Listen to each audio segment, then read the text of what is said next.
Livro A Pedra Filosofal de Henri T. Lawrence. Volume 3. A Visão Esotérica da Vida. Parte 3. A Autodeterminação. A autodeterminação deve ser determinada pelo que você experimentou e examinou a si mesmo. A autodeterminação é conhecimento ou suposição crítica. Crença não é autodeterminação. A autodeterminação completa pressupõe um conhecimento total dos 5 mundos da matéria e consciência do homem. Ou você tem conhecimento da realidade ou não. Estudo não é conhecimento.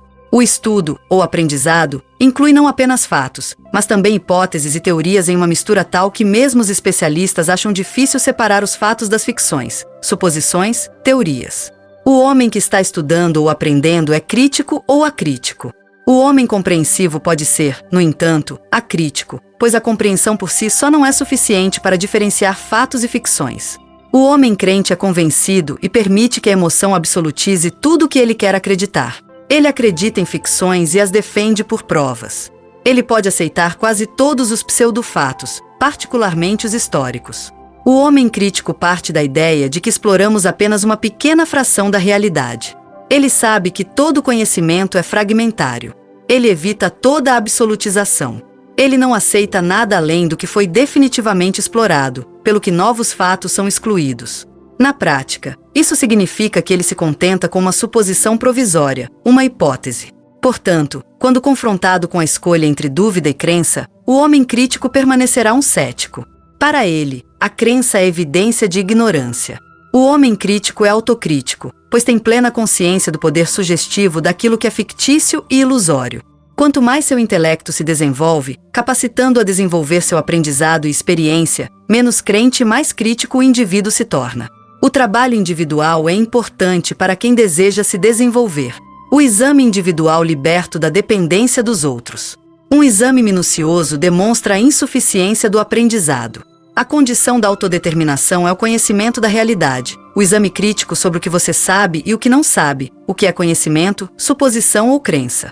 De tempos em tempos surge a necessidade de um novo balanço geral do conteúdo de realidade de suas opiniões.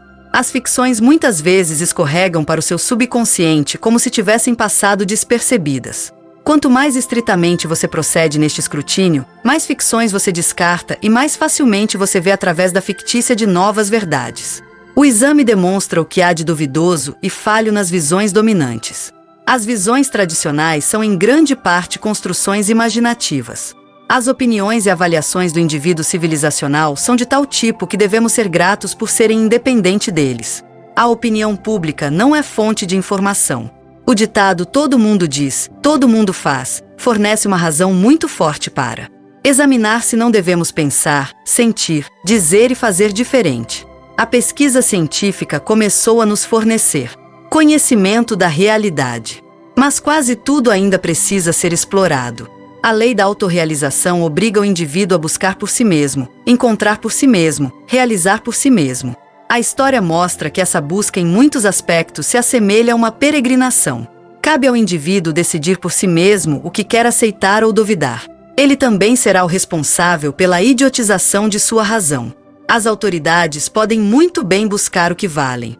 Mas eles nunca devem ser invocados como provas, nunca devem ser obstáculos ao nosso próprio pensamento e nunca devem ser instâncias finais. A autodeterminação não se torna possível em grande medida até o estágio da humanidade. A autodeterminação nos torna independentes, mas também tolerantes com as opiniões dos outros. Sem autoconfiança, não temos coragem de pensar de forma independente e formar nossas próprias avaliações, coragem de liberar o pensamento e, acima de tudo, sentir das visões tradicionais e das avaliações da opinião pública, coragem de confessar nossa ignorância e incapacidade, que são sempre profundos. Quem não acredita, fala e age como todo mundo tem quase todo mundo contra ele. As demandas por esse direito à liberdade que as leis da vida garantem, na etapa da civilização, levam a uma luta sem fim contra os poderes que cerceiam a liberdade e restringem a vida. Pode-se muito bem dizer que a liberdade não existe. A liberdade exterior é uma ilusão por causa da intolerância geral e tirania da convenção junto com a falta de independência e arrogância das pessoas. Os filósofos vivem num mundo de ficção, que não tem qualquer correspondência na realidade. A experiência é o único caminho para o conhecimento e é necessária para a compreensão. Tudo o que não pode ser experimentado é uma ficção. As ficções são necessárias para os mentalmente subdesenvolvidos. Através das ficções, o indivíduo aprende como pensar ou como adquirir atividade mental. Mas sem experiência, ele não aprende a pensar corretamente, ou de acordo com a realidade. O pré-requisito da experiência total é o sentido, a capacidade de consciência objetiva da realidade, nos 5 mundos do homem, 47-49. Na questão do conhecimento, a razão, consciência subjetiva, permanece apenas um substituto. Ninguém que vê pode explicar ao cego o que deve ser visto para ser apreendido. Suas explicações são inevitavelmente mal compreendidas. E a visão é apenas uma maneira de experimentar. Qualquer pessoa que tenha adquirido a consciência essencial, 46, experimenta a realidade de outra maneira, não pela observação de fora, mas de dentro, pela identificação da consciência com a realidade material. Ele não precisa mais de conceitos, pois pode experimentar instantaneamente de novo a realidade referida. E assim ele aparece comovedoramente ingênuo como um construtor de ficções ao fazer suas tentativas inúteis de explicar até assuntos relativamente simples aos ficcionistas, especialmente se ele não estiver familiarizado com o ficcionalismo peculiar a uma determinada nação. A tendência à unidade. A tendência do caráter individual autoadquirido pode ser atrativo ou repulsivo. O atraente é uma tendência instintiva à unidade. O repulsivo é uma tendência à divisão. Quanto ao caráter individual repulsivo, o desenvolvimento consiste em transformar essa tendência em atraente. Isso se faz adquirindo sentimentos e qualidades nobres, permitindo que a imaginação se ocupe com tudo que pertence ao mundo dos ideais, tudo de bom, verdadeiro, belo.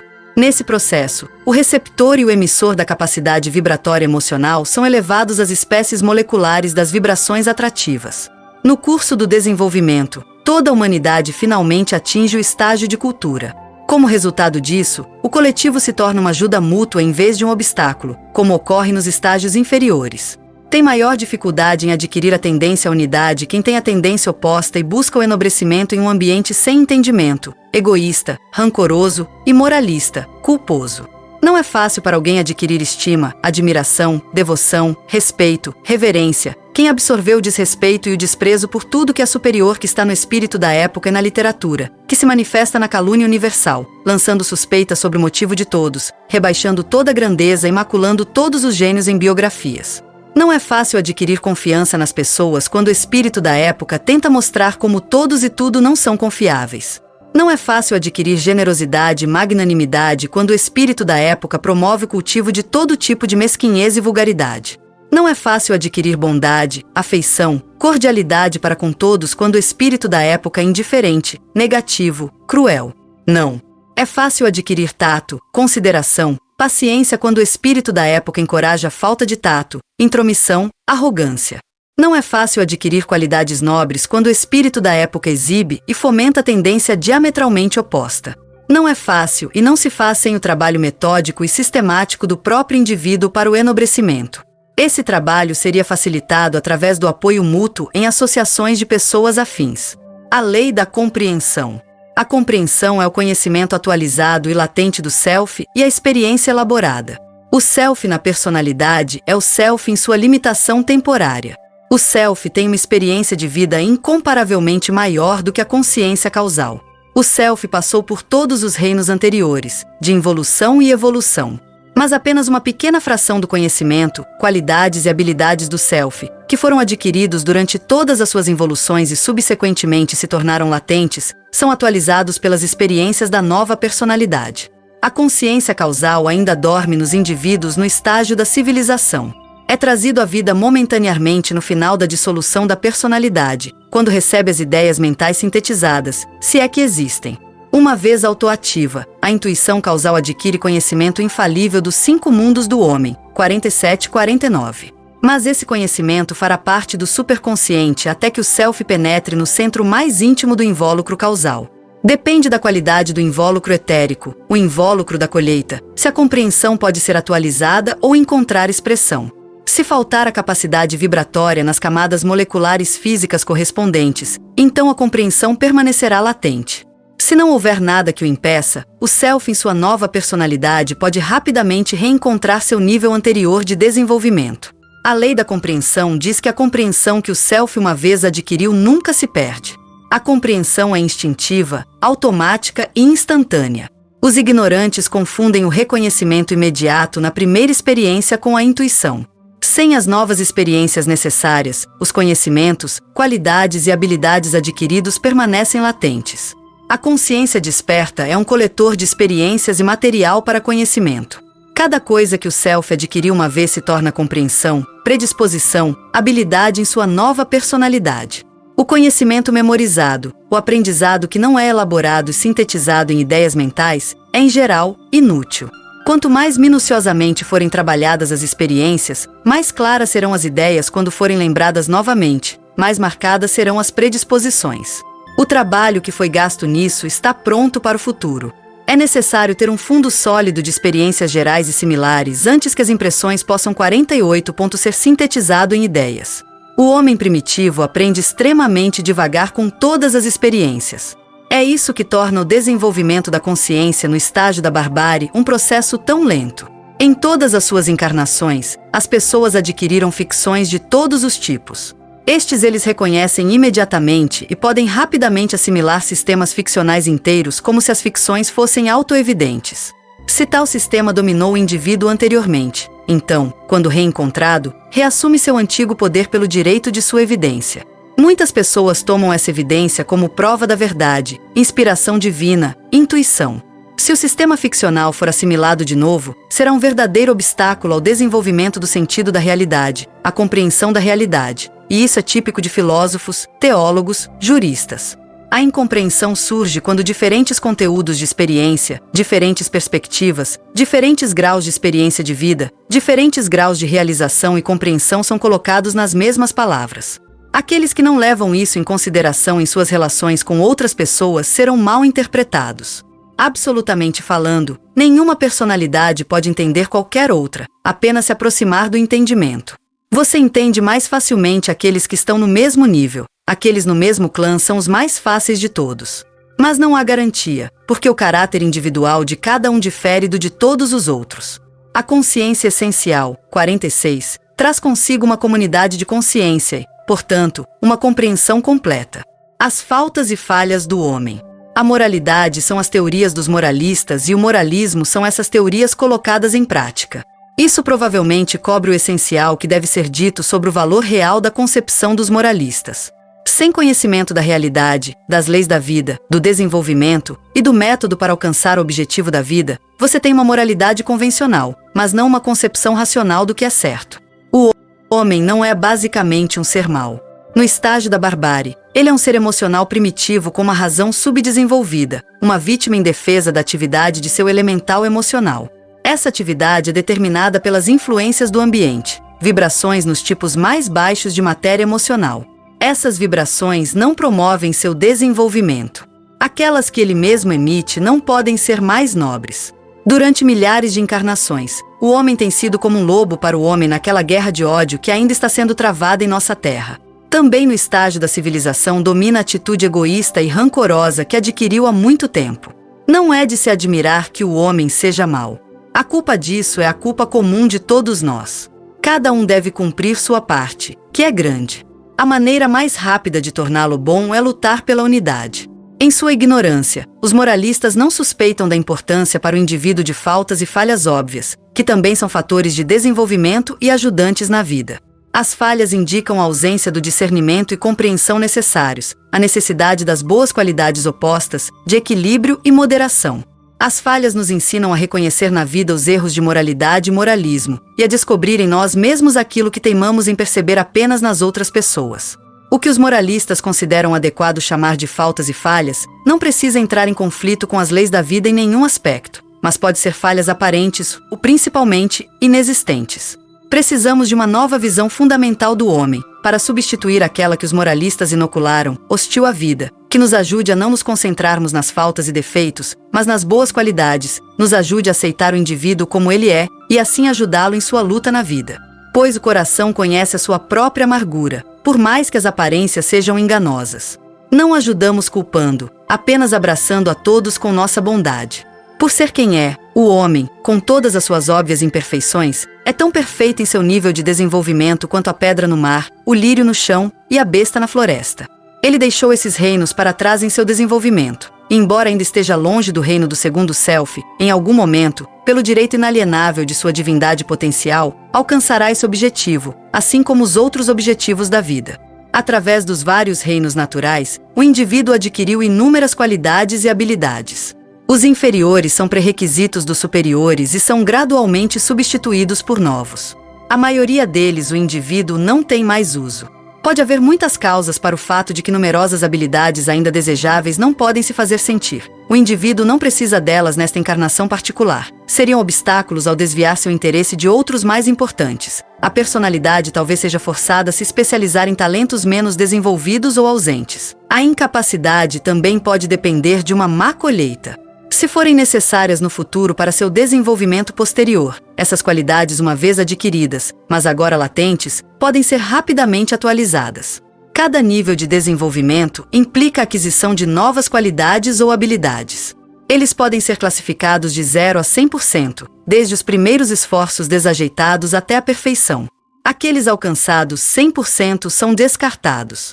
Eles cumpriram sua função e as experiências pertinentes foram adquiridas e incorporadas à compreensão de vida do indivíduo. Em cada nível carregamos um grande número de qualidades, que através da experiência têm a oportunidade de subir lentamente a escala centígrado.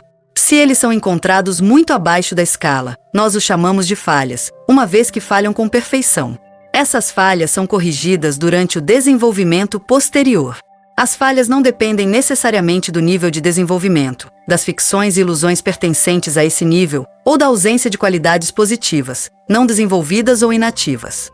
Podem ser expressões de caráter individual ou de virtudes que, como nos moralistas, se tornaram vícios pelo exagero. Quando são obviamente prejudiciais ao indivíduo, isso sempre depende de uma má colheita. Tudo que pertence a um nível inferior ao verdadeiro nível do indivíduo pode ser considerado como falta. Todas as faltas são má colheita.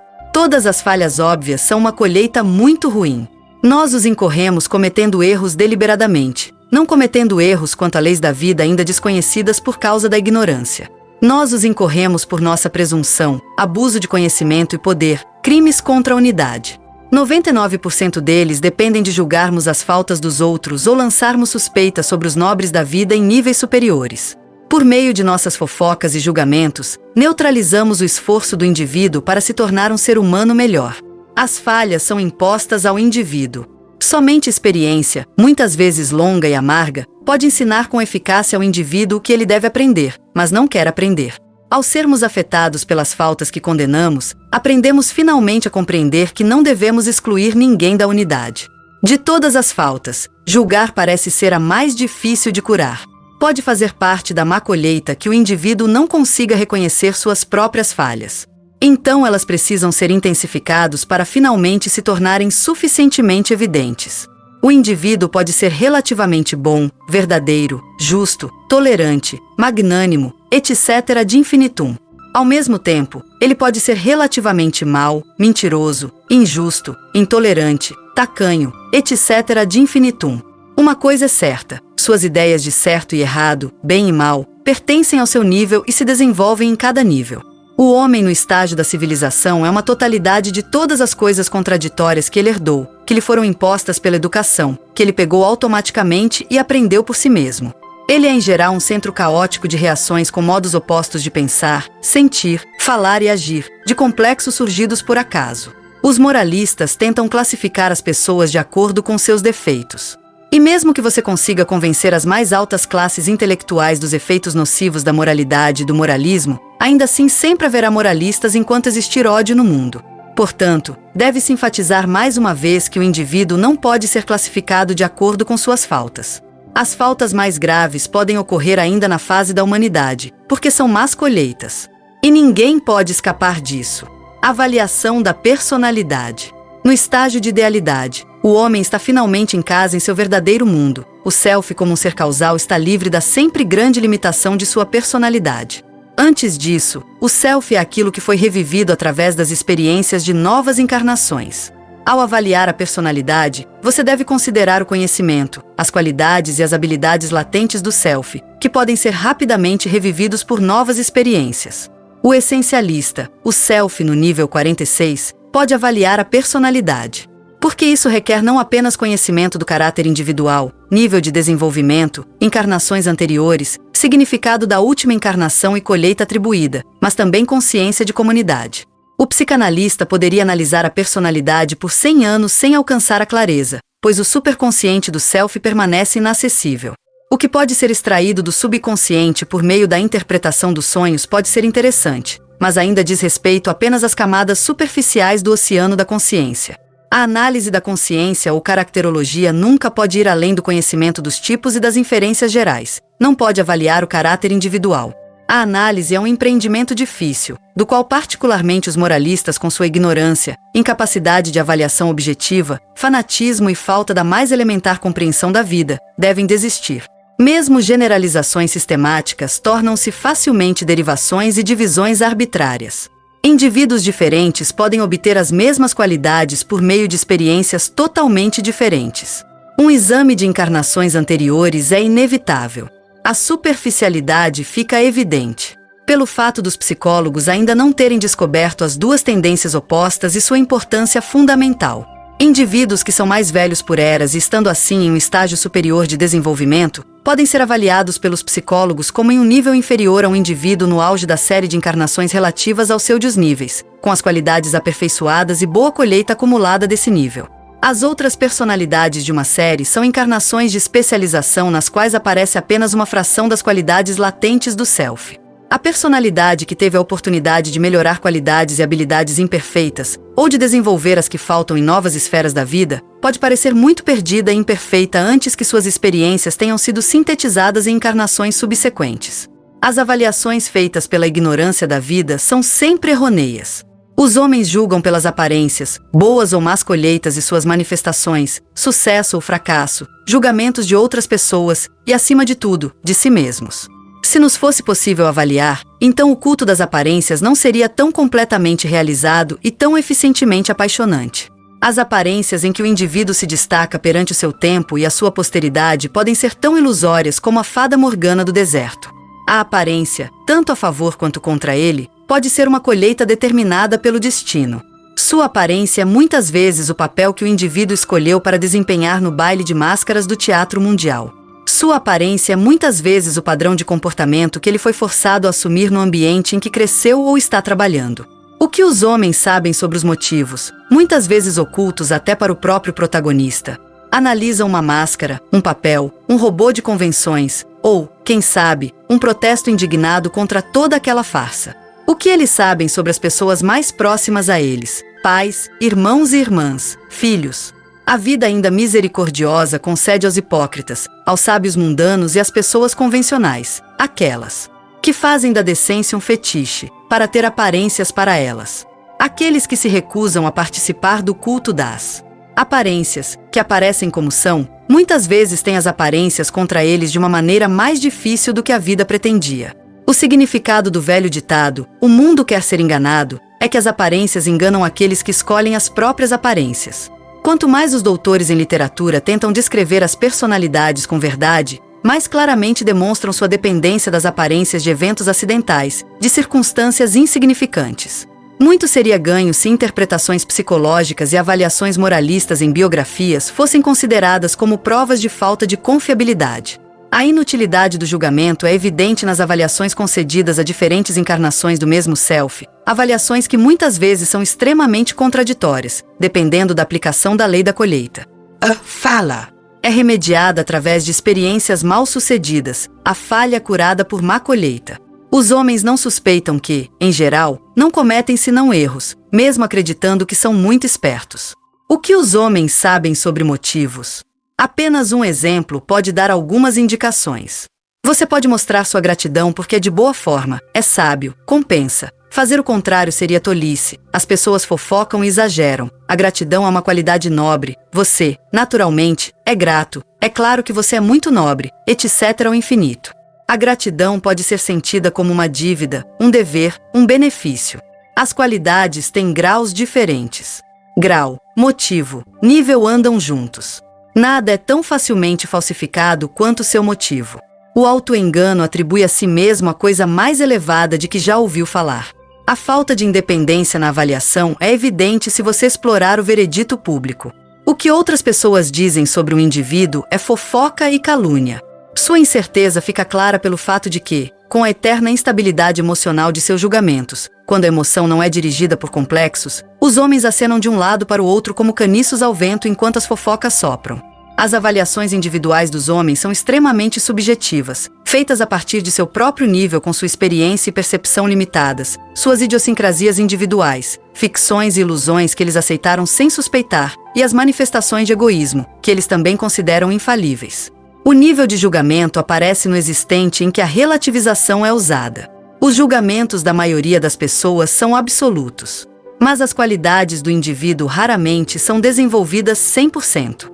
Não diga que César é corajoso. Diga que ele foi corajoso nesta ocasião e naquela. Isso foi benevolência, julgando pelo melhor lado.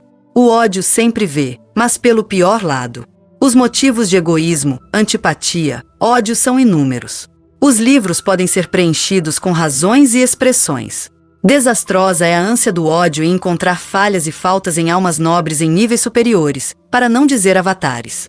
A falta de confiabilidade do veredicto final da história fica clara pelo fato de que todas as descrições da vida dos avatares são falsificações. Com relação a eles, é verdadeiro em grau ainda mais alto aquele princípio que diz que o que se sabe sobre um homem, vivo ou morto, é apenas a lenda dele. O justo veredito da história faz parte do preço que os gênios pagam por suas oportunidades de servir à humanidade. Ser mal julgado, para dizer o mínimo, ser desdenhado pelos contemporâneos e vilipendiado por toda a posteridade sempre irrepreensível, é um fenômeno que talvez deva ser considerado quando se tenta elucidar o conceito de sacrifício. É impossível para nós avaliar o indivíduo. Por outro lado, é possível fazer aquelas somas gerais que estão implícitas nos conceitos de tipos, estágios de desenvolvimento, épocas, gerações, etc. Desaparece a individualidade inatingível, aparece o que é típico ou universal nas realidades de massa. Normalmente os homens procedem da maneira oposta. Eles rejeitam indignados, por exemplo, a misantropia de Schopenhauer, que era compreensível, mas estão instantaneamente prontos para acreditar cegamente em qualquer maldade inacreditável que a fofoca tem a dizer, e aplaudem com entusiasmo as caricaturas de Strindberg. O que é geral é rejeitado e o que é individual é aceito. O modo pervertido usual de avaliação. Ao avaliar, movemos os que estão nos níveis mais altos para baixo e os que estão nos níveis mais baixos para cima, para o nosso próprio nível. Há riscos nisso. Muitos personagens nobres cometeram os mais graves erros de avaliação, pressupondo nos outros seu próprio idealismo, respeito pela confiança dada, incapacidade de exploração. A cegueira para nós mesmos. O oráculo de Delfos nunca, nem mesmo em seu declínio mais profundo, teria dado a seu lema, conhece-te a ti mesmo, aquela interpretação que a posteridade ignorante aceitou como óbvia, ganhar sabedoria por autoanálise. Seu lema não era uma exortação, mas o sinal de reconhecimento entre os iniciados dos mais altos mistérios, nos quais se ensinava que somente o segundo self pode compreender o primeiro self. Não procurar conhecer a si mesmo, mas esquecer-se de si mesmo e de sua insignificância cômica é o essencial. Autorrealização é buscar tudo sozinho, encontrar tudo sozinho, experimentar, entender, compreender tudo, a realidade, a vida e as leis da existência, sozinho e realizar tudo sozinho. É um caminho longo, difícil e pesado para percorrer. E não há atalho. Para conhecer a si mesmo, o homem deve saber quem ele foi, suas possibilidades latentes, o significado pleno de sua encarnação. O inconsciente do homem é seu contato com todos os mundos do homem. Estes não são conhecidos através da autoanálise. E ele deve conhecê-los para compreender a si mesmo. O homem é autocego até que se torne homem. O autoconhecimento pressupõe o conhecimento de todas as outras coisas. A última coisa que ele conhece é ele mesmo. Nos estágios inferiores, o homem adquire autoatividade por meio de seu instinto de autopreservação, que o incita a lutar pela existência, e desenvolve qualidades e habilidades que lhe permitem aumentar sua atividade e intensificá-la em mundos cada vez mais elevados. Seu desenvolvimento ocorre sob a proteção do inconsciente. Se a autoanálise pudesse proporcionar qualquer conhecimento, ela aumentaria o egocentrismo. Quanto mais o homem busca deliberadamente ser altruísta, mais egoísta ele se torna. Quanto mais ele analisa a si mesmo para ser bom, mais opinativo ele se torna. Somente esquecendo quanto mais baixo ele é, ele pode descobrir mais alto ele se tornará. Este é o significado desse paradoxo. Torne-se quem você é. Ele aprende a confiar em seu inconsciente por meio de sua experiência de que, na espontaneidade e na franqueza, a mais alta realização e habilidade de seu nível encontram expressão. A autoanálise aumenta a irresolução e o desamparo. A autocegueira é uma proteção. Se o homem pudesse se ver como ele é, em um espelho verídico, essa criatura ridícula, ignorante, arrogante, desdenhosa, jamais superaria esse choque. Sua análise é que ele sabe, compreende, pode fazer muito, conseguiu coisas, é muito virtuoso, nobre, etc. de infinitum. Sem essa autoestima, a maioria das pessoas entraria em colapso, e nisso aparece sua ignorância da vida. O engano da confissão dos pecados aparece no fato de que o que o homem acredita ser pecado são apenas manifestações muito superficiais, mas não a causa do mal, o egoísmo e o ódio. Todos admitem sua imperfeição em teoria, mas eles ficam profundamente magoados quando, a seu próprio pedido, sua imperfeição mais evidente para todos lhes é apontada. Por outro lado, eles encontram muitos defeitos em seus vizinhos. Se o homem chama a si mesmo de mesquinho, é apenas porque os outros são muito mais mesquinhos. Ele não suspeita que quem se considera melhor do que os outros está muito longe da unidade. O autoengano é infinitamente sutil. Quando o indivíduo pensa que se livrou de sua autoimportância, então ele é importante porque não se sente nada importante. A anedota a seguir é típica de autoavaliação. Alguém escreveu sobre uma determinada sociedade onde todos os seus membros, exceto um, eram idiotas. A sociedade ficou lisonjeada porque cada membro pensava que ele era a exceção. Recordamos a máxima de Schopenhauer, de que sempre há um idiota mais no mundo do que todo mundo pensa. Em seu egoísmo, o homem sente que é o centro do universo. Tudo é valorizado de acordo com sua importância para si mesmo. A sabedoria começa onde ele deixa de ser o centro do seu círculo, colocando nele um ideal, não para se tornar ideal, mas para se esquecer de si mesmo. O caminho para o autoconhecimento é o estudo da humanidade. A ignorância diz, assim é aquele indivíduo. Eis o homem. Essa expressão imemorial não se referia a nenhuma pessoa em particular, mas significava, você também. Você é como aquele que você admira. Você é como aquele que desdenha. Essas são suas melhores e piores possibilidades. Você é tão ligado à humanidade. Assim você tem sido. Assim você pode se tornar novamente. Tal é o seu destino. A consciência objetiva superior lê as expressões da consciência de outras pessoas. A emocional, suas emoções, o mental, seus pensamentos. A maioria das pessoas não suportaria essas visões. É, no entanto, o caminho para o conhecimento de si mesmo através do conhecimento do homem. Na base da estátua de Ísis estava a inscrição: nenhum mortal ergueu meu véu. O self, como apenas uma personalidade, nunca pode levantar esse véu. Quando o self, tornando-se um self causal, for capaz de fazer isso, ele se descobrirá. Enobrecimento da personalidade. O enobrecimento da personalidade é o resultado do trabalho do self. É uma das maneiras que o self usa para atingir níveis mais elevados. Assim como a dieta é importante para o organismo, também é importante aquilo que o indivíduo vê e ouve, e assim assimila em sua consciência desperta. As impressões afundam rapidamente no subconsciente com um efeito inevitável. Eles influenciam, é claro, também os sentimentos e pensamentos da consciência desperta. Não é fácil adquirir uma qualidade nova e positiva. Cada qualidade pressupõe um grande número de outras qualidades. Quanto maior a sua capacidade, maior a possibilidade de aquisição. As qualidades obstrutivas e negativas tornam essa tarefa mais difícil, especialmente onde sua má semeadura deve ser colhida primeiro. A tensão existente entre as velhas e as novas qualidades muitas vezes resulta em desequilíbrios, falhas que são fortalecidas pelo ambiente, quase sempre incompreensível, e pelos moralistas com sua indignação e prazer malicioso. Todo mundo admira certas qualidades ou as considera mais desejáveis do que outras. A admiração torna mais fácil adquiri-los. O interesse também guia, ao prestar atenção a ele, um conteúdo de consciência impresso no subconsciente. Certas qualidades têm posições-chave no inconsciente e promovem outras intimamente relacionadas a elas. As habilidades de admiração, afeição, simpatia podem, desde o começo, abranger todas as outras nobres qualidades. Algumas poucas qualidades desejáveis são citadas abaixo como exemplos. Todo mundo pode completar a lista por si mesmo. Bondade é a soma total de todas as nobres qualidades.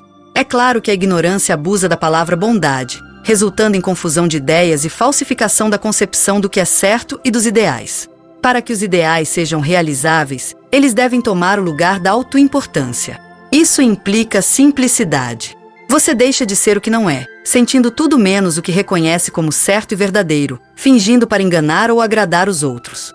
Simplicidade é a grande maneira de ser grande. A ignorância muitas vezes toma a simplicidade como reconhecimento da ficção da igualdade. O indivíduo cultural deve esperar ser mal interpretado em tudo que diz ou faz, tudo que não diz ou faz. A franqueza é o gênio instintivo da vida, a manifestação espontânea da certeza e certeza do inconsciente. Toda deliberação, cálculo, dissimulação, afetação são estranhas a isto. É uma qualidade maravilhosa que facilita tudo na vida, simplifica esplendidamente e resolve problemas insolúveis. Na franqueza, o superconsciente pode encontrar expressão. A franqueza é destruída pela autoanálise, complacência, moralismo. A invulnerabilidade é uma qualidade absolutamente necessária nos mundos físico e emocional com suas tendências repulsivas. A vulnerabilidade torna a atração impossível, torna você dependente do ódio, falta de apreço, etc., dos outros, é indefeso contra a baixeza. A invulnerabilidade deve ser incondicional e total, a armadura deve atingir da cabeça aos pés. Baldur, o bom, foi morto pela fraca lança de Visco, Aquiles por seu calcanhar vulnerável. O homem vulnerável envenena sua própria existência com sua atitude idiota. O primeiro pré-requisito da autorrealização é a aquisição de um complexo de invulnerabilidade. Você nunca pergunta como se sente e se torna invulnerável porque quer. Quem espalha alegria é um verdadeiro benfeitor na vida triste e aborrecida da maioria das pessoas. Alegria é o sol no escuro, o oásis no deserto. A bondade para com todos, sem exceção, faz parte das boas maneiras comuns e do tato. Mais élémentaire. A humanidade está em um mau caminho quando precisa de tal lembrete. A utilidade nas inúmeras pequenas oportunidades de cada dia torna a vida rica para todos e para nós mesmos. Pensando bem em todos, você se torna melhor e ajuda outras pessoas a se tornarem melhores. Ao pensar mal, você se torna pior e aumenta o mal no mundo. Esta é a razão pela qual até mesmo a verdade na calúnia prejudica a todos que se preocupam com ela. Qualquer um que faz outras pessoas felizes torna-se feliz. Essa também é a única maneira de adquirir felicidade duradoura. Justiça significa julgamento imparcial e impessoal, independentemente de sua vantagem ou desvantagem, simpatia ou antipatia, amizade ou inimizade. O senso de jogo limpo no espírito esportivo e no cavalheirismo são parentes dessa qualidade. A magnanimidade é a expressão de uma mente generosa e nobre. Essa qualidade maravilhosa estranha toda mesquinhez, vingança, inveja, cálculo, mesquinhez. O fato de ser necessário para a ativação do superconsciente emocional o torna ainda mais desejável. Sinceridade, lealdade, gratidão são qualidades nobres, que têm em comum o fato de exigirem reciprocidade para que alguém as mostre a outras pessoas. Eles não devem ser abusados. Sendo abusados, eles fortalecem o mal. Permitir que o cinismo implacável, a latitude ousada ou o cálculo inescrupuloso abusem das qualidades nobres é tornar a bondade indefesa e contribuir para sua ruína. A sinceridade é um fator importante em nossa busca, um órgão de resposta para a percepção do que é genuíno e espúrio, verdadeiro e falso. É embotado pelo fanatismo. Qualquer autoengano, seja qual for, é positivamente destrutivo para o instinto. A falsidade é o maior intensificador da ilusão. Se a lealdade e a solidariedade são abusadas como meios de pressão contra os ideais, então a lealdade pode ser demonstrada apenas aos ideais. Cumprimento é simplesmente confiabilidade comum. A gratidão é um sentimento original, facilmente obstruído pelas exigências. Ora estar submetido à caridade, ora tratamento iníquo, não gera gratidão. Na época do ódio, essa qualidade é muito mais rara do que acredita a ignorância da vida. Quem tenta se livrar de sua dívida de gratidão com palavras justas, paga com dinheiro falso. As palavras são vibrações no ar. Sem dar o bom exemplo, toda educação será apenas um convite tácito à dissimulação. Os ideais nunca devem ser pregados. Em contraste, os jovens podem receber personagens nobres, históricos ou fabulosos, para admirar. O objetivo da educação não é estabelecer bons hábitos. O hábito é uma inibição que dificulta uma mudança ou adaptação racional. O hábito mecaniza e robotiza, embota a receptividade a coisas novas e valiosas, torna a pessoa insuscetível a impressões, destrói o poder da espontaneidade. O que é ensinado pela força, escraviza ou desperta o instinto de obstinação. Ninguém deve ser deixado no escuro sobre aqueles ideais que ele tem a menor chance de realizar a compreensão. Com isso, a educação fez a sua parte. Então cada um escolhe para si o que corresponde ao seu nível. Ao serem pregados, os ideais estão ligados ao sentimento de aversão. Bondade, poucas regras possíveis. Firmeza são necessárias. Qualquer outra punição além da perda de privilégios é desnecessária. Ser autorizado a ajudar. Em pequenas tarefas domésticas deve ser considerado um benefício. Você não pode esperar ganhar confiança sem demonstrar confiança. O imaturo não pode julgar e, portanto, não pode criticar. Os jovens não podem julgar corretamente por si mesmos. Ao cultivar o amor pela crítica, você fomenta a autoestima, o desprezo, a irreverência e o desrespeito.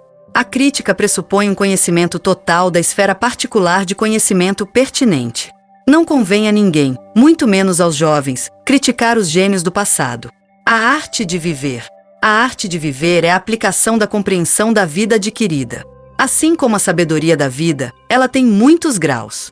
Com a arte de viver é o mesmo que com qualquer outra arte. Você adquire através do trabalho e labuta durante muitas vidas, sem resultado aparente para começar. Aqueles que lutam pelo enobrecimento são colocados, de acordo com a lei do destino, em circunstâncias nas vidas futuras que beneficiam seu desenvolvimento e facilitam seu esforço. Os boêmios, epicuristas, fanáticos, moralistas, pedantes e puritanos do estágio da civilização são incapazes da arte de viver, que não é realizável até o estágio da cultura. É igualmente radicalmente errado acreditar que o homem está aqui na Terra para não fazer nada, divertir-se, deleitar-se com o luxo e a diversão, a ponto de pregar ascetismo e renúncia sem sentido, não se permitindo participar das coisas boas desta vida e das oportunidades de relaxamento. Não estamos aqui para ser felizes, mas para viver experiências e aprender com elas, conhecer a realidade e a vida. Cada personalidade tem sua tarefa especial na vida. Seu objetivo na vida é uma nova tentativa do self de explorar novas esferas da vida. Não é de se admirar que a personalidade no estágio da civilização frequentemente falhe. Homem ignorante da vida não percebe que o sentido da vida para o indivíduo é o sentido que ele mesmo pode dar à vida. Uma atitude errada em relação à vida leva a exigências da vida e das outras pessoas, exigências de que a vida não oferece nenhuma possibilidade de satisfação, exigências de felicidade que somente o indivíduo pode obter. Nossas circunstâncias são as que o destino ordenou de acordo com a lei da colheita. A vida não é sofrimento. O sofrimento é uma má colheita de uma má semeadura e cessa quando a semeadura é ceifada. O bárbaro detesta o trabalho. As diversões civilizacionais muitas vezes cansam mais do que o trabalho, tornam o trabalho desagradável e a visão da vida superficial. Quando a vida está no seu melhor, é trabalho e labuta. Este é um axioma esotérico de origem imemorial. O homem é marcadamente pouco adequado para a diversão. Nossos verdadeiros prazeres são as nossas necessidades. Fez uma boa escolha quem pode ser absorvido por sua ocupação lucrativa e encontrar satisfação nela, especialmente se seu trabalho favorece o desenvolvimento e serve à unidade. A arte de viver inclui a arte de poder esquecer-se de si mesmo, ocupar-se com outras coisas além de si mesmo, desviar a atenção de si mesmo. É isso que proporciona maior satisfação nos passatempos, embora não entendam aqueles que não conseguem se concentrar espontaneamente em interesses que requerem atenção. É por isso que você é sábio em ter vários interesses variados. Quanto mais, melhor, se você não pode ser absorvido por algo particular. A ignorância da vida acredita que a felicidade consiste em circunstâncias externas e coisas externas. Para a maioria das pessoas, a felicidade consiste em alguma ilusão. Ser alguém, saber fazer alguma coisa, na sua excelência, na glória, na riqueza, no poder, etc. Aquela felicidade que nunca se perde reside na capacidade, adquirida metodicamente, de esquecer sua personalidade completamente e comicamente insignificante com todas as suas reivindicações insistentes, desejos nunca satisfeitos e inúmeras causas de alarme, e em cultivar a tendência à unidade e em viver por algum ideal. Quem corre atrás da felicidade nunca a encontrará. A felicidade vem para o homem que não precisa dela, que vive para fazer os outros felizes. A arte de viver inclui a capacidade de aumentar a alegria dos outros, de tornar a vida mais fácil para todos. Quem destrói a alegria alheia torna tudo mais pesado e difícil de suportar e obscurece a sua própria vida. A arte de viver inclui a confiança na vida. Confiar na vida é confiar nas leis imutáveis e incorruptíveis da vida. Tudo pode acontecer na vida, a qualquer hora, em qualquer lugar. Quem adquiriu confiança na vida pode suportar os golpes mais duros que o destino desfere. O homem despreparado é destruído por suas próprias visões aterrorizantes. O medo é o nosso pior inimigo, o traidor que paralisa e cega. A atitude heróica é a única racional. Viver tragicamente. A semeadura deve ser colhida, mas nunca colher tragicamente. Qualquer outra atitude só aumenta o sofrimento.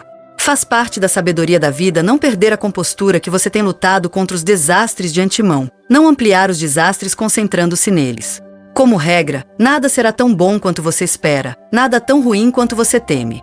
A imaginação chafurda em excessos, tornando a vida um paraíso ou um inferno. A sabedoria diz: acalme-se e tudo ficará bem. Duas coisas difíceis fazem parte da arte de viver: aprender a amar a solidão e adquirir a necessidade de calar o que se sabe. As duas coisas são necessárias. É na solidão que aproveitamos o que nosso inconsciente pode nos ensinar. Quem fofoca, fala mal de si mesmo e dos outros, e semeia muita semeadura ruim. Querer, saber, ousar e calar é a soma da sabedoria esotérica. A vida é feita de uma série infinita de problemas, que ninguém, exceto o indivíduo, é capaz de resolver da maneira certa, da mesma forma que todos devem encontrar suas verdades em seu nível antes de estarem maduros para o nível seguinte. Regras de conduta, como hipóteses e teorias, facilitam a orientação.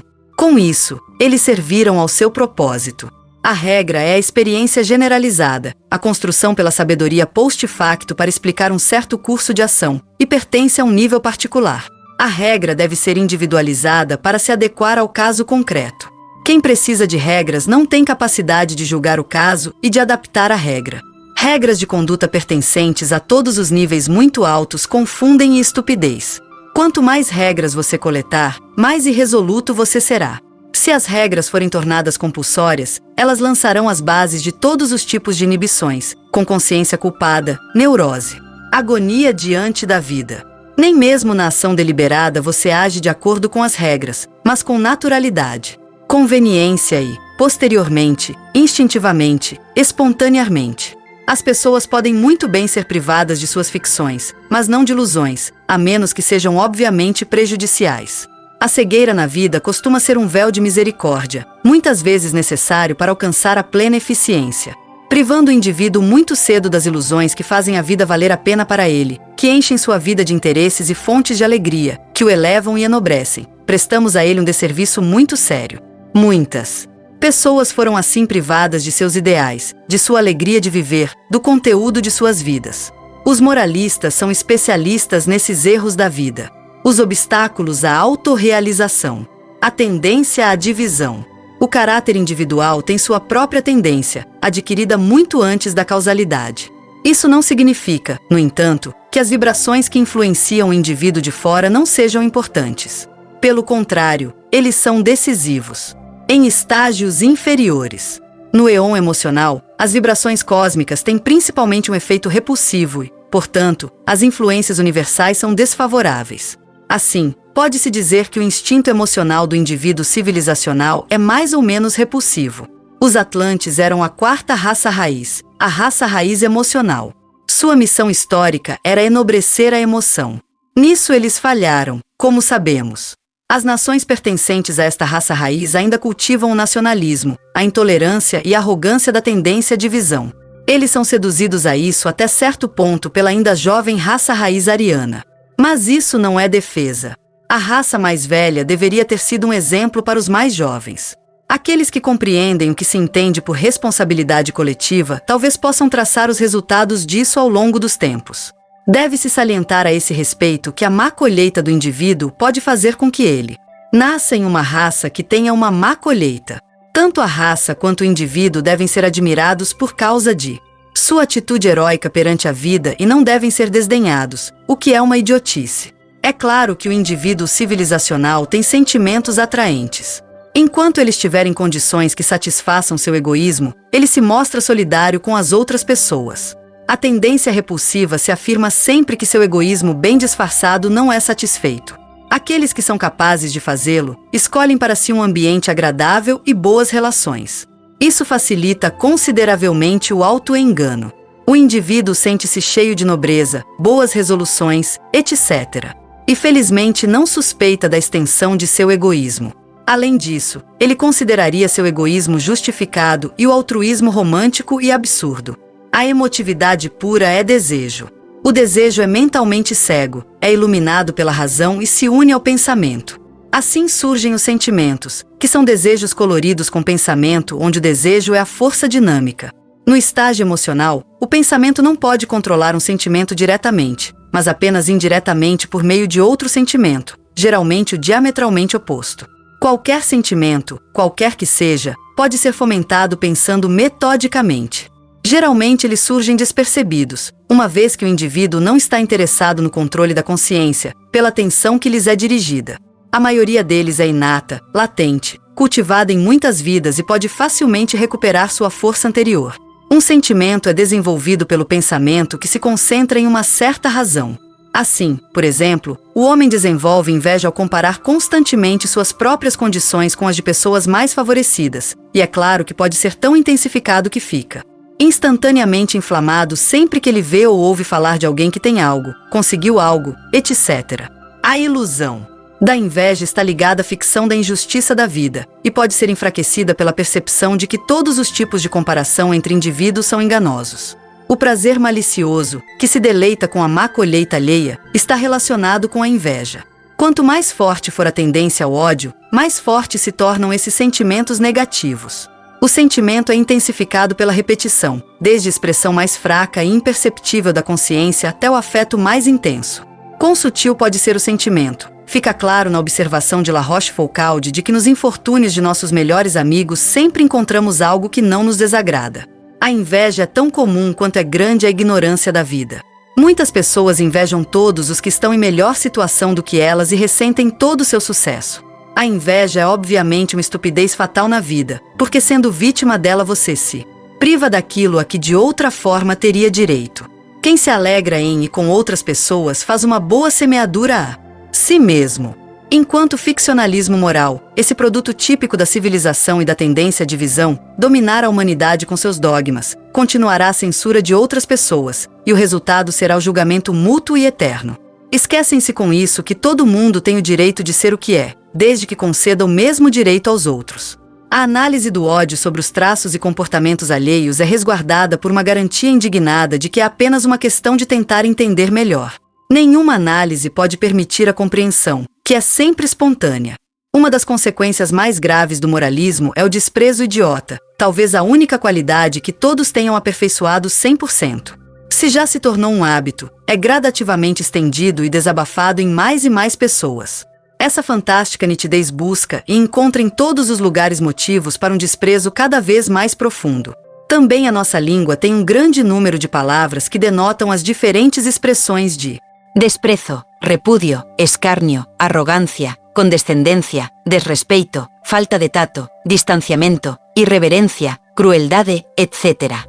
Nos níveis inferiores, o desprezo encontra uma expressão cada vez mais brutal: maldade, crueldade, dureza, vingança, falta de perdão, insolência, tirania, exploração. Outra característica do moralista é seu farisaísmo. Essa presunção demonstra uma total cegueira na vida. Temos um longo caminho a percorrer antes de nos livrarmos de nossa presunção. Quem dá testemunho de si mesmo sempre dá falso testemunho. Os mal-entendidos são inevitáveis no estágio da civilização. As razões para eles são inúmeras. Falta conhecimento da natureza humana. O ódio quer entender mal, dá a pior construção a tudo, gera desconfiança e suspeita, que por sua vez resultam em amargura, decepção, irritação, desgosto. Uma forma de evitar mal-entendidos é buscar seu clã na hora de escolher sua empresa. O homem sábio simplifica tanto quanto possível suas circunstâncias, e com isso, seus problemas também. O homem imprudente complica suas condições, e com isso, torna tudo mais difícil para si mesmo.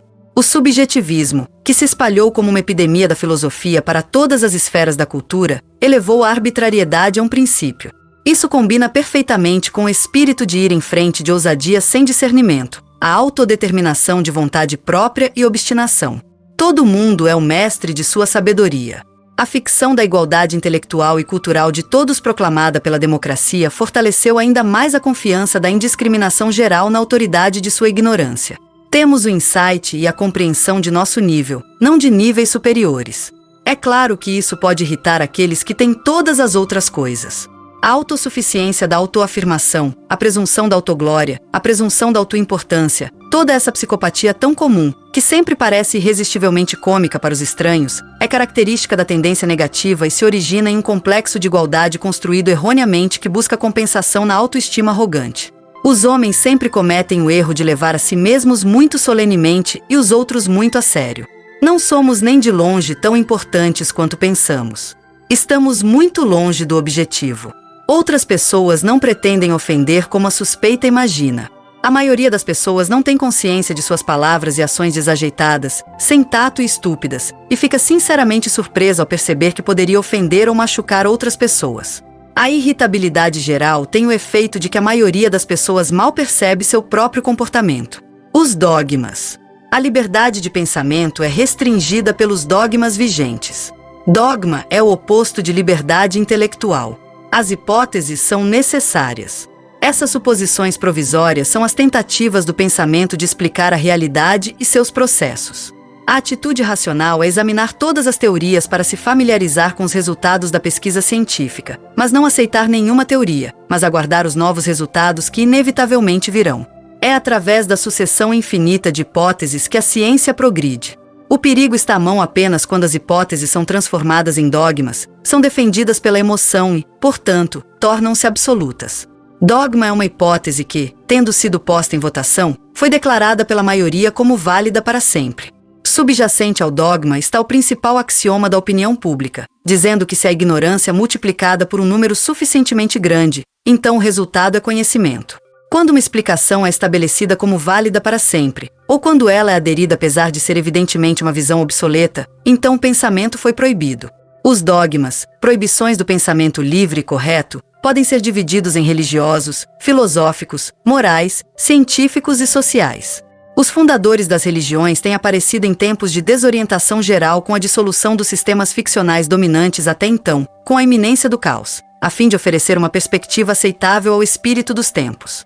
Esses pontos de vista foram avanços do ponto de vista da psicologia da época e nacional, mas é claro que nunca foram compreendidos pela maioria e, após a repressão pelos adeptos da antiga religião, foram distorcidos para se adequarem às superstições dominantes e foram transformados em dogmas. A regra é que nenhum documento religioso é genuíno e a vida de nenhum fundador de uma religião foi descrita com veracidade.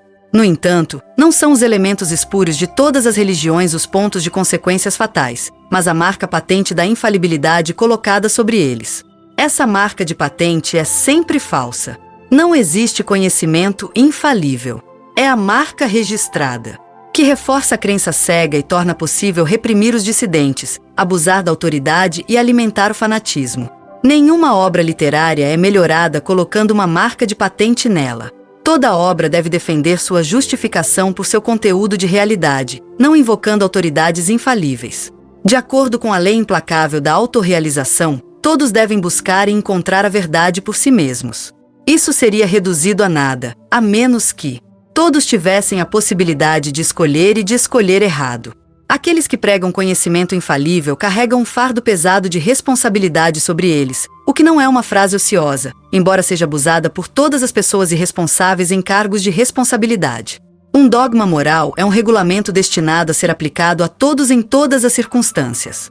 O fato de que as circunstâncias podem mudar radicalmente, que as pessoas se encontram em estágios muito diferentes de desenvolvimento, que onde duas pessoas fazem a mesma coisa, mas não é a mesma coisa que fazem, não tem importância onde prevalece um dogma moral, que sempre presume manter como as coisas deveriam ser sem saber como as coisas são. Dogmas morais não reformam ninguém, mas eles concedem às pessoas maldosas um direito moral desejado e almejado em desprezar e condenar seus semelhantes. E disso resulta necessariamente a hipocrisia geralmente aceita com seu tácito dogma supremo, manter as aparências, pois elas são a única coisa necessária. O poder terrivelmente sugestivo dos dogmas morais santifica as visões mais bárbaras. Eles são sagrados porque foram prescritos pelo Espírito Santo da opinião pública, e sua origem divina é comprovada pelo princípio do todos também. A culpa dos dogmas religiosos e morais é imensa. O único mandamento moral verdadeiro, se algum fosse possível, seria o mandamento do amor. Mas o amor não pode ser comandado. E isso deve dar o que pensar aos moralistas. O amor pressupõe liberdade e concede liberdade. A falta de amor, no entanto, pode evidentemente ser moralidade. Exigências de moralidade violam as leis de liberdade e unidade. A moralidade é hostil à vida. Ao adotar os conceitos de certo e errado de outras pessoas com exigências e ameaças alheias ao indivíduo, uma inexplicável compulsão violadora da liberdade se estabelece em seu subconsciente, e aí ele se torna um não-eu, o outro homem em nós, um poder hostil destrutivo, uma fonte insuspeita sempre de medo, muitas vezes de neurose e às vezes de crime. Além disso, os mandamentos morais são supérfluos, já que ninguém pergunta o que é certo se não souber por si mesmo, por sua própria vontade, o que é certo, e porque a legislação divina da vida aparece na lei do bem. A tarefa da ciência é explorar as conexões causais, buscar as leis. Com uma tendência maravilhosamente teimosa, a ciência parece esquecer sempre de novo que todas as teorias e hipóteses são apenas temporárias e limitadas. Com todo o seu imenso aprendizado, ele possui conhecimento de apenas uma ínfima fração da realidade total.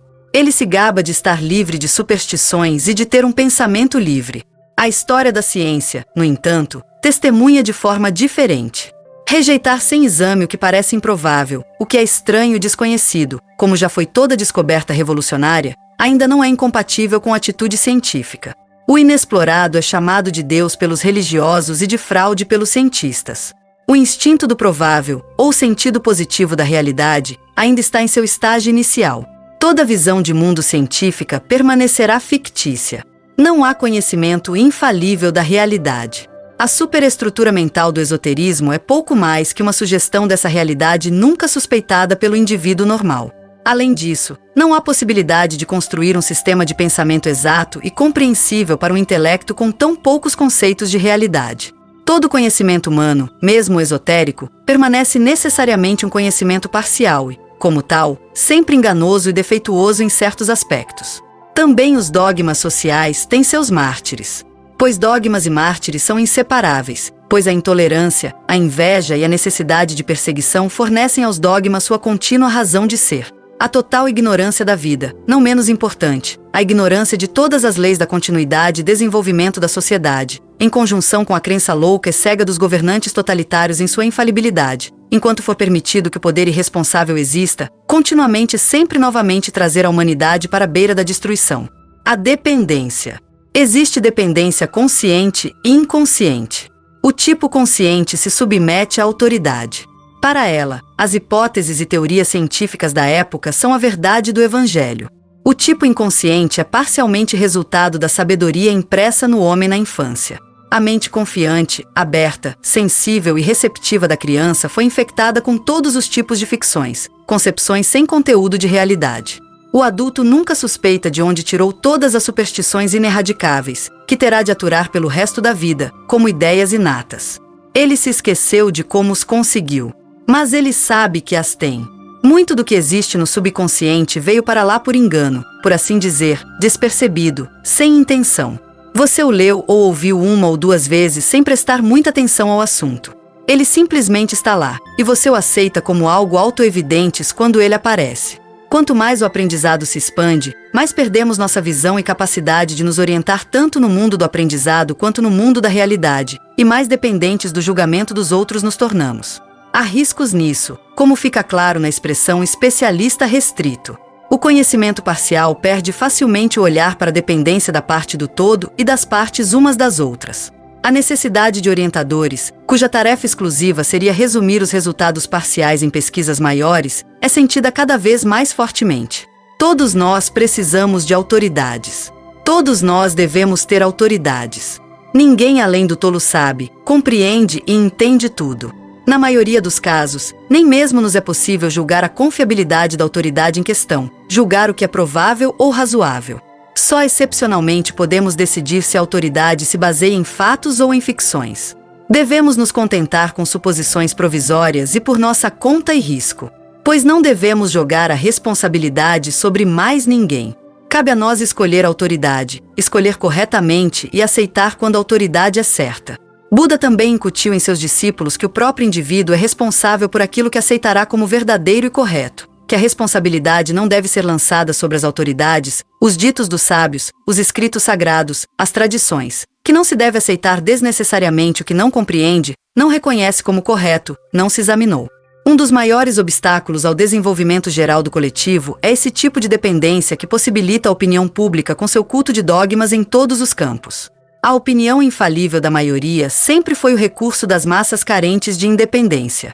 Parrotre é chamado de opinião pública e mascara a falta de julgamento geral, algo semelhante àquela mímica chamada moda que mascara a falta de gosto geral. Também no mundo instruído há muita dependência. Vê-se nos imensamente eruditos que sabem tudo o que os outros escreveram, e naqueles que não ousam criticar os dogmas acadêmicos dominantes por causa de sua carreira, que se calam sobre o que sabem ser verdadeiro e correto, ou mesmo falam contra seu próprio melhor conhecimento. Os jornais fomentam a dependência ensinando, dia após dia, como o judicioso deve pensar para agir corretamente. Pois os jornais, é claro, comunicam apenas fatos, mas verdades axiomáticas para o dia, a última sabedoria. A moralidade. A moral não se baseia no conhecimento da realidade e da vida. A moralidade é um produto histórico que ao longo dos tempos incorporou convenções contraditórias, regras arbitrárias de conduta e falsos valores de todas as direções. A moral é a soma total dos tabus da ignorância da vida, uma mistura monstruosa de mandamentos e proibições, que idiotiza, restringe, dificulta, sufoca a vida. Maneiras e costumes mudam, mas a tirania da convenção e da intolerância permanecem eternamente nos estágios da barbárie e da civilização como duas das numerosas expressões do ódio. O moralista adota convenções hostis à vida tão irrefletidamente quanto adota leis ruins. Sua cegueira na vida é tão grande quanto seu fanatismo. Sua condenação de todos os que não aceitam as ficções e ilusões da convenção mostra que ele é governado pelo ódio. Seria estranho se o homem, que ao longo da história demonstrou sua total ignorância sobre a vida, soubesse como as coisas deveriam ser sem saber como as coisas são. Os moralistas ignoram tudo: as leis da vida, o sentido e o objetivo da vida, o modo de atingir esse objetivo, os níveis de desenvolvimento, o caráter individual. E são essas pessoas que prescrevem aos outros o que eles devem acreditar, pensar, dizer e fazer. Ninguém é tão convencido quanto aquele que nada sabe. Em todas as épocas, eles pregaram a moralidade sem influenciar os primitivos, que consideram o assassinato um passatempo adequado. A moralidade tem tão pouco a ver com a humanidade, a nobreza, a arte de viver quanto a religião com uma visão de vida racional. Pela propaganda, a moralidade tornou-se a religião do ateu. Os moralistas raramente conseguem explicar o que é moralidade, exceto que é algo que dá ao homem o direito de desprezar os outros. Moralidade é apenas outra palavra para o culto das aparências. Apenas o convencionalista, que reage de acordo com padrões fixos de comportamento, é considerado normal pelo moralista. O fetiche do senhor mediano é a chamada decência, e assim ele coloca essa máscara social fabricada coletivamente, desempenhando com excelência seu papel de robô estatístico nivelado, uniforme, sem caráter individual. A expressão nascer original e morrer cópia atesta o autoapagamento de um ser cuja tarefa deveria ser desenvolver seu caráter individual. Comandos e exigências levam ao culto das aparências. Não alcançamos nenhum nível com boas resoluções e palavras justas. Para o moralista, a inocência convencional é a mesma coisa que a perfeição. Ele não supõe minimamente que a perfeição signifique a aplicação sem falhas das leis da vida. Que necessidade tem das leis da vida aquele que sabe tudo melhor? Os falsos valores de vida do moralista dependem, entre outras coisas, do fato de ele falar sobre coisas que não pode compreender. Eles falam sobre aquele amor ao próximo que ninguém na congregação pode experimentar. Eles profanam ideais sagrados tornando-os frases comuns, coisas familiares e acostumadas. Para que a congregação alcance a emocionalidade mais elevada, para que ela dê provas da mais elementar humanidade, você deve trabalhar nela com apelos comoventes. Eles lançam pérolas sem atender à formulação intencionalmente mordaz dessa exortação, que deveria ter feito pelo menos alguns poucos prestarem atenção. A moralidade mascara o egoísmo. Eles lutam pela unidade, não para libertar, mas como um meio de poder, para amarrar e governar. Eles estabelecem todos os tipos de tabus ridículos. Mas eles negligenciam uma coisa essencial, a atração, que salvará o mundo. Isso eles deixam com prazer para um ser superior. O que eles sabem sobre a tendência à unidade, que é a verdadeira revelação de Deus? E o respeito por todos os seres vivos? Eles cultivam seus complexos de fanatismo, intolerância e ódio privado. Qualquer um que tenha sondado os falsos valores da vida e o autoengano do moralismo percebe a justeza da afirmação do eminente esoterista, que quase 2/3 dos males que perseguem a humanidade podem ser registrados no registro de más ações da religião e da moralidade. A moralidade tem uma capacidade monstruosa de envenenar, ao longo de todas as épocas, tem sido o motivo mais forte de desprezo. O moralista nem percebe que moralizar é julgar. A moral é confundida com regras sociais para uma convivência sem atritos. Esses são assimilados irrefletidamente na infância e adolescência através dos exemplos dados pelos adultos. A mente mais simples pode, sem proibições catequistas, compreender que assassinato, violência, perseguição, roubo, falsificação e calúnia tornam impossível a continuação da sociedade. Muitos moralistas colecionam regras como selos. Quanto mais deles ele tem, mais irresoluto ele é. Eles o deixam em apuros quando poderiam ser úteis. Eles promovem complexos nele e uma má consciência. As regras são tentativas artificiais que restringem a espontaneidade, intensificam o autoengano e fazem o moralista imaginar que é alguém diferente do que é. A ação correta pertence ao seu nível, é autoevidente e espontânea, e resulta das qualidades necessárias, não de contemplações agradáveis. Tudo que é genuíno, direto, original, espontâneo, o moralista considera condenável. Ele vê o homem como um ser completamente corrupto, mal sem fundo e sem cura, que é movido apenas por impulsos malignos.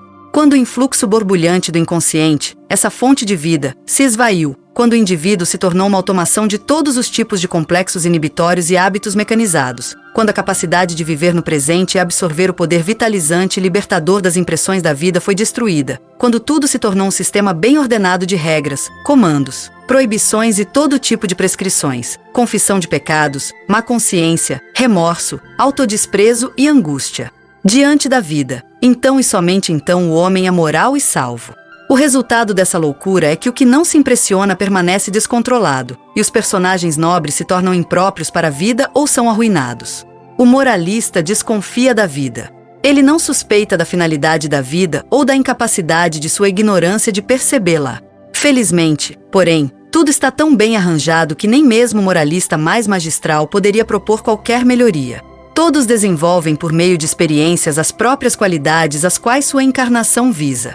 O caráter individual e a compreensão da vida determinam o ritmo. A intromissão injustificada do moralista no direito à autodeterminação causa desordem e aumenta as dificuldades. A hostilidade à vida da moral aparece também no quietismo, sendo a tentativa do self de suicídio ao deixar de agir. Toda atividade individual, pensamentos, sentimentos, palavras, ações, é então considerada má. Essa negação da potencial divindade do self é aquela perversidade da vida chamada satanismo. Imperfeição significa que você está a caminho e que seu primeiro self não atingiu seu objetivo final.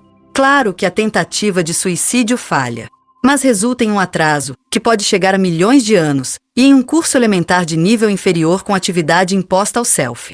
O moralista não pode reformar o homem, mas certamente pode mudar seu padrão externo de comportamento por meio da compulsão e das psicoses. Quando a compulsão cessa, a intoxicação emocional passa, o indivíduo é basicamente o mesmo.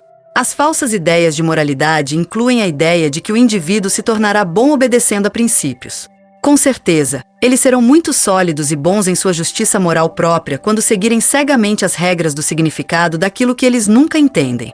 Pela obediência, o indivíduo aprende a obedecer. Essa qualidade necessária é adquirida em níveis bárbaros. Em estágios superiores, porém, seu resultado é aquela obediência cega que tudo tolera e deixa para os outros o controle de seu caráter individual. A compulsão envenena e torna o bem repugnante. Comandos forçados com ameaça de punição são transformados em complexos destrutivos. Subconscious. O que deve ser assimilado sem danos deve provocar uma resposta, ser recebido com simpatia e ser aceito de boa vontade. Todo mundo tem os pontos fracos e seus pontos positivos. A mesma ideia foi formulada de forma mais fecunda no aparente paradoxo. Os vícios são virtudes exageradas e vice-versa. Toda virtude tem seu vício.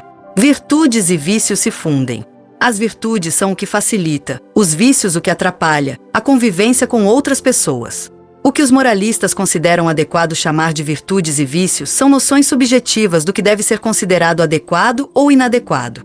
Por suas coisas não essenciais, os moralistas desviam a atenção da única coisa essencial, a violação da unidade. Se as ficções do moralista fossem racionais, elas seriam evidentes por si mesmas, e não seria necessário mantê-las vivas por propaganda, sermões incessantes e condenação eterna. Em todas as épocas eles pregaram a moralidade, e a história do mundo mostra o resultado disso. Os moralistas argumentam que a doutrina da reencarnação faria com que as pessoas adiassem sua busca pelo desenvolvimento, ou por se tornarem boas, até a próxima vida. Este argumento está bastante de acordo com o resto de suas ficções e ilusões ignorantes da vida. É a experiência da história que o indivíduo é incorrigível. Avanços reais não podem ser discernidos na existência física. O ganho de uma encarnação surge dos resultados do trabalho no mundo mental. Isso demonstra que os métodos de aperfeiçoamento dos moralistas eram perversos. Os resultados não são alcançados pelas resoluções de vontade exercida, ruminação, esforços desesperados para se levantar pelos cabelos, mas sendo simples, natural, espontâneo.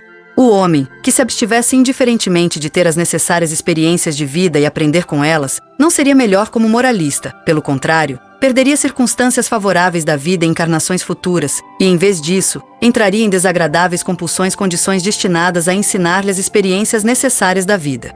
O homem que tem uma encarnação favorável, uma boa colheita, etc., deseja desenvolvimento e, assim, tem experiências que acarretam uma elevação definida de seu nível.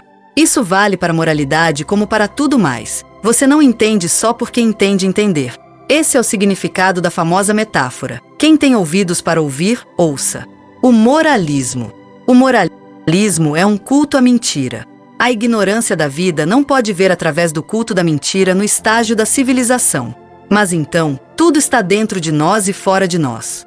Qualquer um que falasse o que ele pensasse se tornaria impossível em qualquer lugar e seria considerado um louco, perigoso para a segurança pública. Pois tais são as noções de ódio.